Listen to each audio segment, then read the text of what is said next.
Bonjour à tous, j'aimerais ça expliquer le phénomène qui est la perte de poids durant les vacances. Donc, il y a certaines personnes qui prennent du poids, mais il y en a aussi beaucoup qui en perdent, malgré qu'ils font moins attention.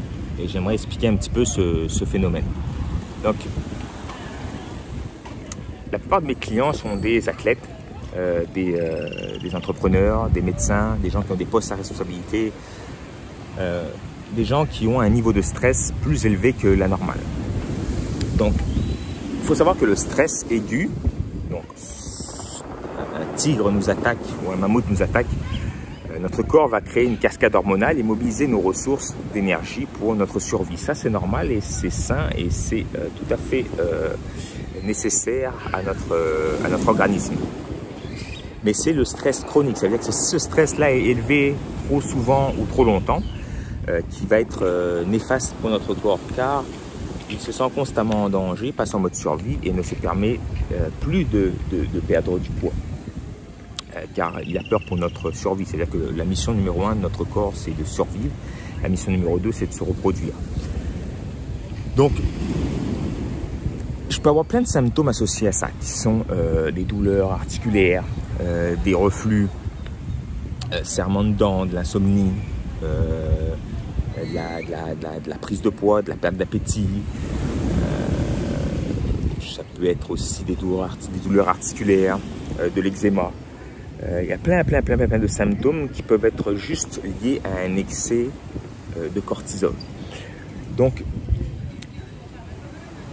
c'est pour ça que quand les gens vont en vacances, ils sont moins stressés, ils ont tendance à perdre du poids. Pas pour tout le monde, mais pour les gens que j'expliquais tantôt, parce que c'est des gens qui ont un niveau de stress très élevé qui les empêche de perdre du poids, et juste ça peut les aider à perdre du poids. Donc je fais partie de cette classe de gens, par exemple. Parce que, faut faire attention, là, je suis adepte du ferme ta gueule et force, là, let's go, puis faut se donner dans la vie, mais il y a un équilibre à avoir, encore une fois. La vérité est dans les nuances. Il y a aussi l'autre phénomène qui est le soleil. Alors que moi, par exemple, je suis très sensible au soleil. Faut savoir que j'ai beau avoir tout essayé, nommer une technique pour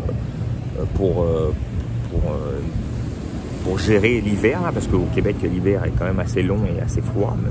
Ça dépend des hivers, mais la plupart du temps, oui.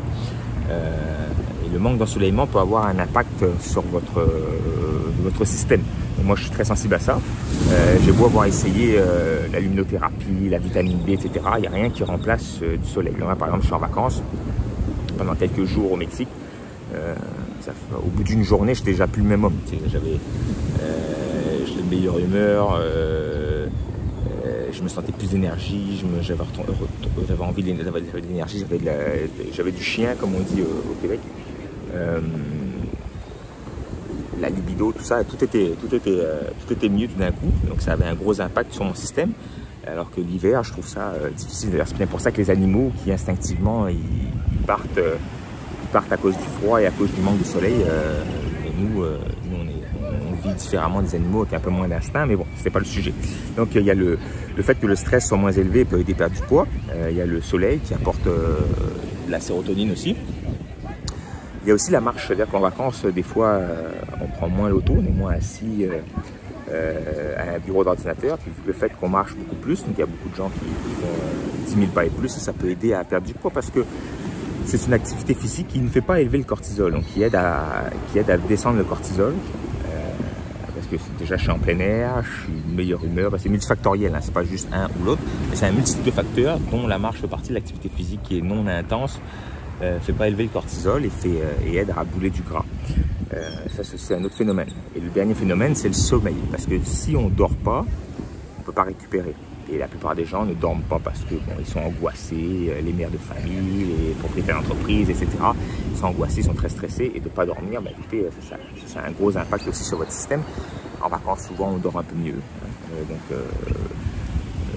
Je peux vous citer facilement plein d'exemples de gens qui ont perdu du poids en vacances malgré qu'ils buvaient de l'alcool, ils mangeaient mal ou plus, mais juste à cause des phénomènes que j'ai expliqués plus tôt, hein, le fait d'être plus en symbiose avec son horloge biologique et avec la nature peut aider à perdre du poids. Donc à réfléchir si bien sûr on ne peut pas tout contrôler, hein. Je suis l'exemple même de quelqu'un qui essaie de faire attention mais qu'il ne peut pas tout faire.